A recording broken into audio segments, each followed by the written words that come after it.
Hi Pookie, today we're doing your face but better makeup. And we'll be going from this to this. Let's get started, shall we? Yeah, girl, been struggling with acne for the past 2 years and only recently started using prescription tretinoin. Before I did only over-the-counter stuff. I guess I'm a big girl now.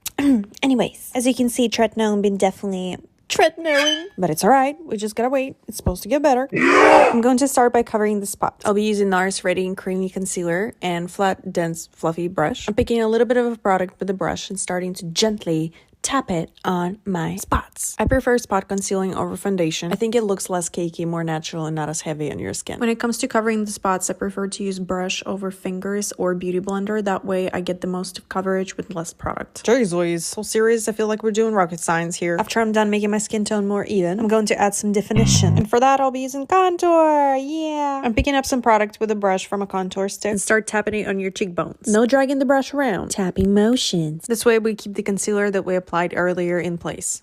So defined. Next, using a flat brush, I'm doing some nose contour. Not really for the purpose of making my nose smaller, but more for matching the contour on the rest of the face. Making it look cohesive or something like that. So I'm applying it around the lips and on my eyelids. Use your fingers to blend. You'll be surprised how many things you can do with your hands. Cut 11, for example. Moving on to the brows. Using a spoolie that you can borrow indefinitely from Sephora. I mean, they were free. I'm a good immigrant, leave me alone. And we'll also need a hairspray. I've been using it to set my brows for years and works like a charm, and you get so much product. I guess you waste so much product too. Oh well. I'm making sure my brows are saturated in hairspray. And mucho importante, let it get tacky. That way you'll be able to shape them whichever way your heart desires. This is optional, but that's when I usually do a little cleanup with plucking my brows. Oh my god, is that a ghost? Next, I'm going to fill in any spots with this handy-dandy brow liner. My bitch pose is nasty. Using my saliva as the makeup remover and cleaning up the edges. Moving on to the blush. I would not recommend applying it directly on your face to avoid patchiness. Instead, apply it on your hand and use a stippling brush, that's the term. And start layering the product on your cheeks, nose, and brow bone. I closed the blinds. Why didn't I do that sooner? Moving on to the eyes, my favorite part. I'm going to do something like a natural foxy eye look. First, get yourself an angle brush and a creamy brown liner. Pick up some products and start drawing a small wing close to the lash line. Then give your lashes a really good curl and apply waterproof juicy black mascara. Waterproof mascara helps to hold the curl. Kind of. A little. Mainly focusing on the roots and not putting too much products on the ends. It looks more natural this way even though we use black color. I'm a proud member of No Bottom Lashes Club. Grabbing a small lash cluster and literally fighting for my life not to have a stroke applying glue with the left hand. Try that, ACFT people. Make sure to let the glue get tacky and apply on the very end. Should look something like that. Then I used only half of the same cluster and applied it on top of the other one. I love it. It looks so good every time. Optional. But I'm going to curl my lashes. Again. Some people say your lashes might fall off if you do that. Well, we're taking risks here. Look at that. Wow.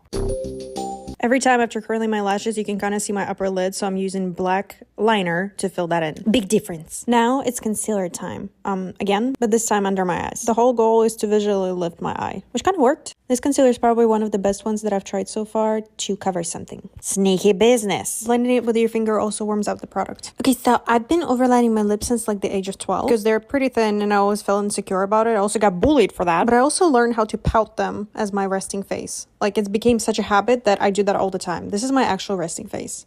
And this is me like pouting my lips. Well, let me just show you how I overlined them. First, I'm starting off with a little bit of contour around. It's all about optical illusion, or I'm just delusional, I don't know. Then I'm applying lip plumping gloss. One time a piece of my hair picked up some of the gloss and then it went right in my eye. In that moment, I thought I was gonna see the Christ himself. But look at the results. Next, I'm overlining my lips with a lip liner. Can you imagine? I picked a color that is slightly darker than my actual lip color. Filling in the rest with a similar color lip crayon. Little trick I like to do is to apply some mauve gloss on the tip of my nose. You want to make sure you get it to the point where you can stick something to your nose. Now I'm going to apply some liquid highlighter. I can admit I go a little bit overboard with it sometimes. My excuse is that I gotta shine bright like a diamond. Make sure to add plenty in the inner corners. Look at that. I look like I actually have a decent amount of sleep. But this is it. This is the final look. It is definitely one of my favorites go-to makeup. So basic, but yet so effective. Hope you enjoyed and learned something from this. Yeah. Thanks for watching, Pookie. Shutting down.